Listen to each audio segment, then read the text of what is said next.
Hello architecture students. In this video we're going to go over the circle tool. We're going to learn about all the things you can do with the circle tool.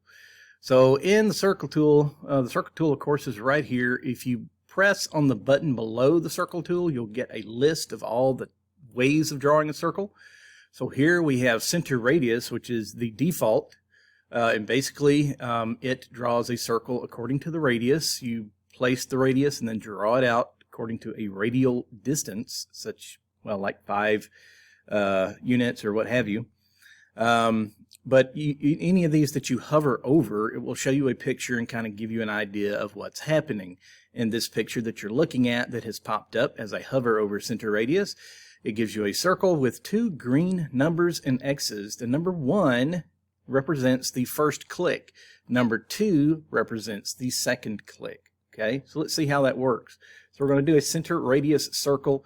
I'm going to click wherever I want the radius to be, and I'm going to drag outwards. Okay, and as I drag, you can see it's going to be registering a distance in that dynamic input box right above the cursor. Okay, I can type a distance in there just like it is. I don't have to click anywhere or anything like that. I just go to my number keys, make sure your number keys are turned on, and I can type a distance. So let's say I want 5 units. So I click on, or I type 5 and then enter, and I've got a 5 unit radius. So from the center to the outside, it is 5 units. Okay. Another circle you can draw is called the center diameter, and it would measure by diameter. So if I click on that one, and let's say I'm just going to make it right here with the same circle. I'm going to click to start my circle at that base point, and I'm going to drag out, and I'm going to enter 5 units again. So I'm just going to type 5 and enter. You see, it is much smaller than the other circle because it's measured by diameter and not by the radius. Okay. Now there's several other circles you can do. You can base your circles off 2 distinct points. Okay, so I'm going to click on that one, and I'm going to find 2 points to base this off of. So let's start with the center, and then let's go up to one of the quadrants of the circle. It looks like we're snapping on that one right there. So let's go ahead and just snap on there. And we have a circle built on those 2 points that I clicked on. Then there is a 3-point circle, same thing. I'm going to find 1 point, and I'm going to go down here and turn on something. This is in my snaps, in my snap behaviors. I'm going to turn on, so I got center. Let's do a midpoint, and let's do a quadrant. Okay, so I've got those turned on now.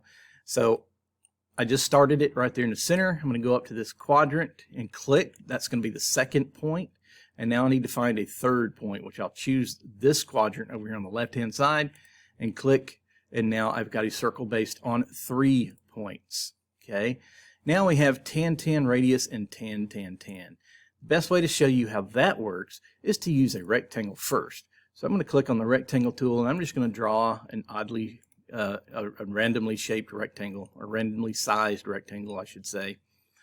And then I'm going to go back to the circle tool and click on the tan, tan radius. So what tan, tan radius is asking you for is to find 2 lines to make this circle tangent to. Okay, so I'm going to make it tangent to this line and tangent to this line.